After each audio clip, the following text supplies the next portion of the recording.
My name is Claire Whitman. I'm 34 years old, and this is how I took revenge on the man who took my dog and underestimated everything else I'd take back. I was sitting on the hardwood floor of our old apartment, surrounded by silence and dust, with the final box taped shut beside me. The lease was in his name. The furniture was his pick. The marriage was his performance. The only thing that had ever truly been mine was now gone to Samson, my golden retriever. My heart, the leash still hung by the front door like a cruel reminder.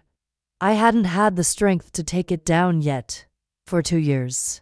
That leash meant morning walks, post-panic attack cuddles, someone to hold onto when I felt like I was drifting, when the infertility appointments got heavy, when the world went quiet around me and I needed something warm and breathing to remind me I wasn't completely alone. Samson wasn't just a dog. He was my constant. But during the divorce hearing, Jack, my ex, leaned back in his chair, slick in his charcoal suit, and said, Samson was technically a gift from me, Your Honor. Technically. Like love had footnotes. Like history could be rewritten with a loophole. I didn't cry when I found out Jack had been sleeping with a coworker for 6 months.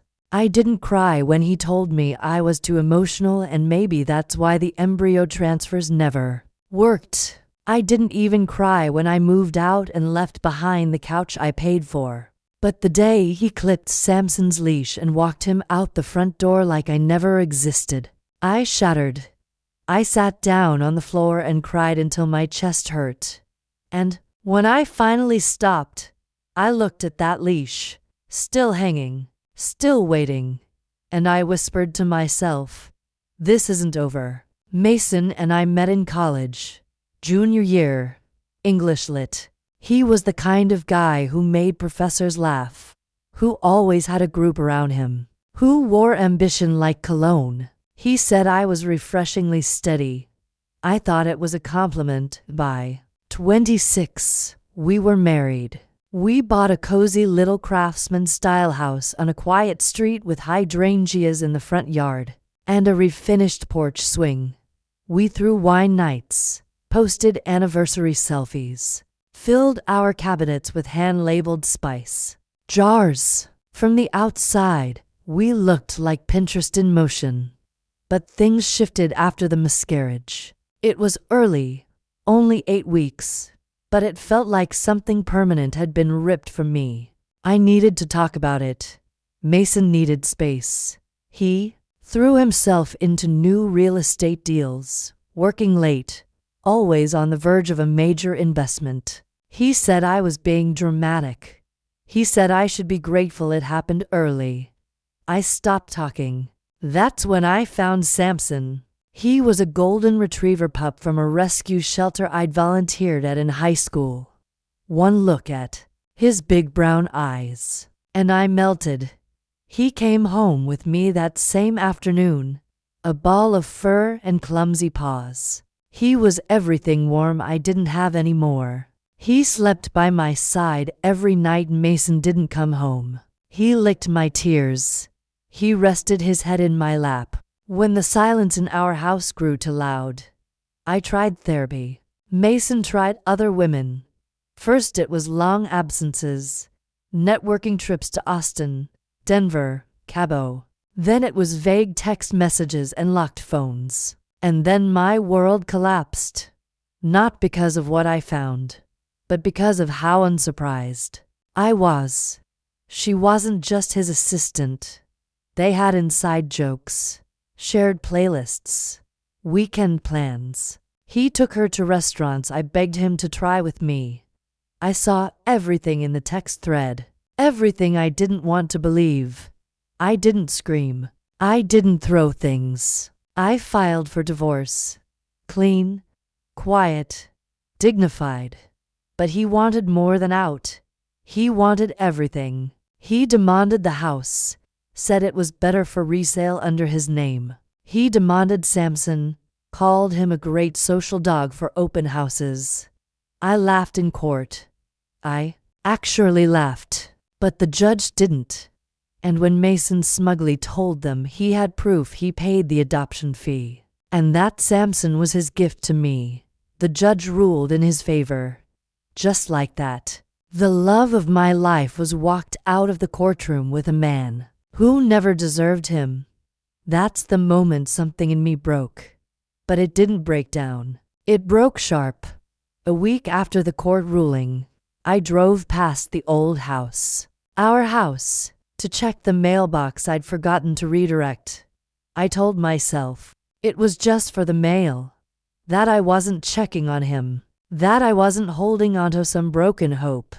But then I saw him, Samson, chained to a post in the front yard like he was just another fixture, next to the potted plants I picked out and the rocking chair Mason never sat in.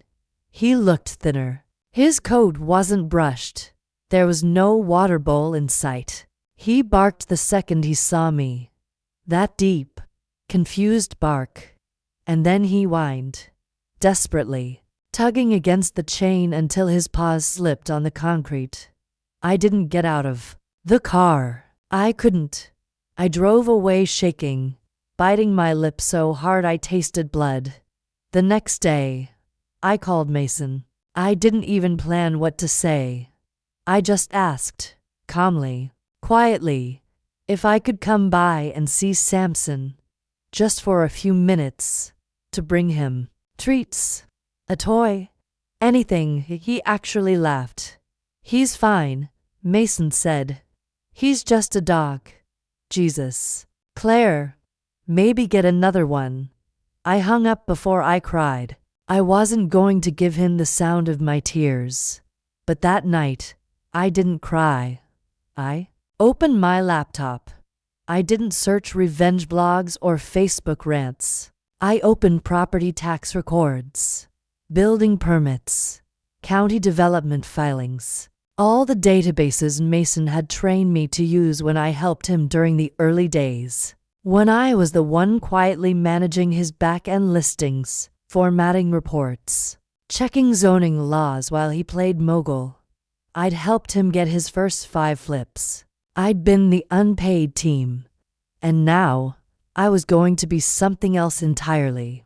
Because there was one detail I remembered that Mason had long forgotten. That empty plot of land, next to his biggest investment. The one we used to joke about.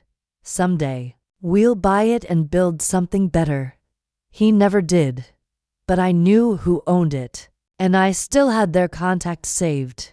That night, I smiled for the first time in weeks, because Mason thought he'd taken everything from me. He forgot what I was capable of building when I had nothing left. I threw myself into action like it was oxygen, because if I paused too long, the grief would drown me. I started with what I knew. Mason's real estate company wasn't as solid as he made it seem. He'd always been flashy. The watches, the parties, the Instagram bragging. But I remembered the truth beneath it. Mason leveraged everything. Mortgaged one property to buy another. Took out risky balloon loans to float renovations he couldn't finish. It was smoke and mirrors with a gold trim. I reached out to my friend, Lex, a lawyer with a sharp sense of irony. She helped me set up an anonymous LLC. Clean, quiet, untraceable. Then I started buying. Not properties, debt, tax liens, delinquent vendor invoices, contractor complaints he never resolved.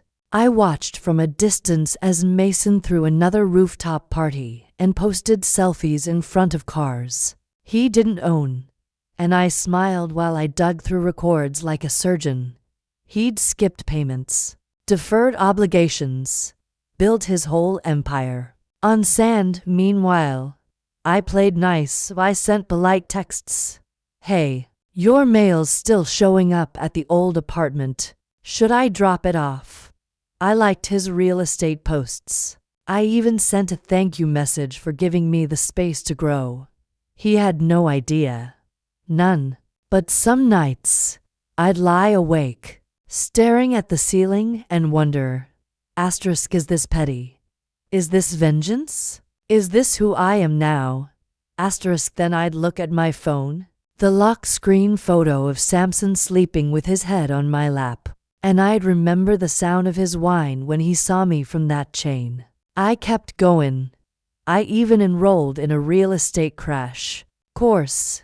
If I was going to burn this down, I wanted to know how to do it legally, with precision. I learned about lien rights, foreclosure clauses, auction sequences. Then came the moment I'd been waiting for. One of Mason's properties, my old house, came up on a balloon payment deadline.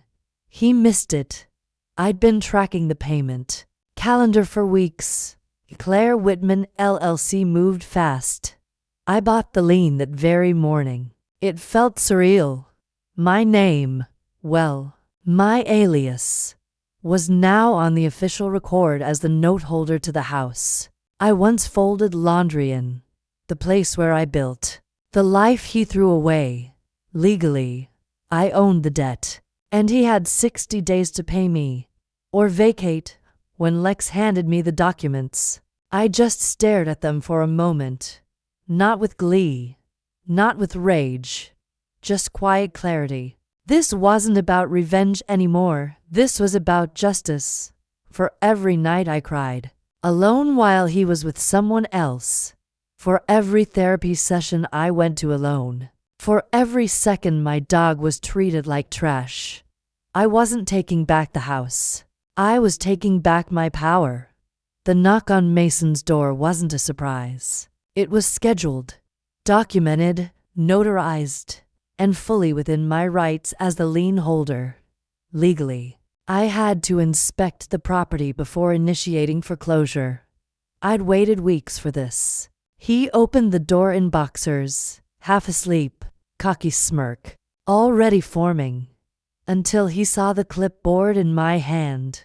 "What the hell are you doing here?" he asked, blinking hard, like he couldn't compute the sight of me standing on his porch. I didn't flinch. "Claire Whitman LLC owns your debt.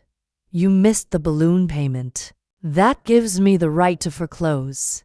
He laughed, a dry, mocking sound. "You're bluffing." "I'm not," I said, smiling slightly. "You've got 60 days to vacate, Mason, or the sheriff will do it for you." He stepped back like I'd slapped him. I didn't stay long. I made a few notes, took some photos per protocol, then walked out without looking back. The silence was delicious. A few days later, the calls started. First one, then 5, then a dozen. Voicemails, begging for clarity, then compassion, then closure. I didn't pick up. I let my lawyer respond, with formal eviction papers by week 4. I heard he was trying to refinance, but his credit was shot. No one wanted to bail out a flashy risk, especially not for a property now flagged as in foreclosure. The day he had to leave, I showed up with the sheriff. He stood on the lawn, surrounded by boxes and defeat, still trying to act composed, like the cameras were rolling. And then, Samson barked. He was in the backyard, tied loosely to a post. Again, matted fur, hungry eyes. But the moment he saw me, he pulled until the leash snapped, sprinted toward me, and leapt into my arms like no time had passed. I held him tight, burying my face in his neck. "Hey, buddy, I missed you."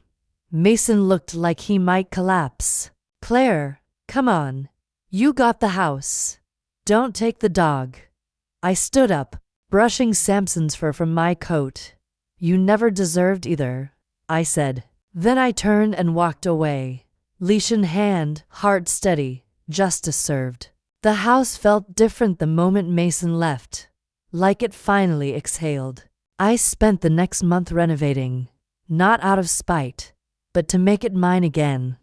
I tore down The heavy blackout curtains he'd insisted on and let the light pour in. I painted the walls a soft sage green. I planted lavender outside the kitchen window. But I kept one thing exactly the same: Samson's old chew toys in the corner by the fireplace. He trotted over to them on day one like he'd been waiting all along. I turned the old guest room into an art studio. Started painting again, messy, imperfect canvases that looked nothing like my old life but everything like me now. And with every brush stroke, I felt my chest loosen. I launched a small online store selling prints and hand-painted pet portraits. To my surprise, people loved them. Orders came in from strangers who found beauty in my mess. It wasn't just income. It was validation. I didn't have to be who I used to be. I didn't need to prove anything anymore. Friends came over for dinner, real friends, the kind who bring dessert and stay to help wash dishes. We drank wine, played board games, laughed until we couldn't breathe. Laughter finally echoed through rooms that used to hold nothing but tension and silence. And Samson, he slept on my bed again, curled against my legs, snoring softly like nothing ever happened, like he'd just been waiting for me to come home to myself. People asked if I hated Mason, if I checked his socials, if I gloated, but I didn't. I truly didn't care. I didn't wonder where he went or who he dated or what cheap rental he found next. That part of my life was over because for the first time in years, I was free. I didn't want revenge. I wanted my peace. He just made it easier to earn both. It's quiet on the porch, the kind of quiet that doesn't ache. The sun is just starting to dip, casting gold across the yard. I sit with a mug of tea warming my hands, and Samson curled up at my feet, his head resting on the toe of my slipper like he used to when he was a puppy. A young couple walks by on the sidewalk, hand in hand, smiling at the house. "Love your place," the guy says, pausing to admire the fresh paint and flower boxes. "Do you rent it?" I shake my head, calm and certain.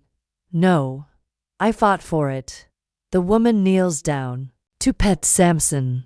He lifts his head and leans into her touch, tail thumping against the porch rail. "He's lucky to have you," she says. They wave goodbye and keep walking, their voices fading with the breeze. I glance down at Samson, who's already dozing. Again, his fur soft under my fingers as I stroke the spot behind his ear, the one that always made him melt. "You were never just a dog," I whisper. "You were home. And now, we're finally back."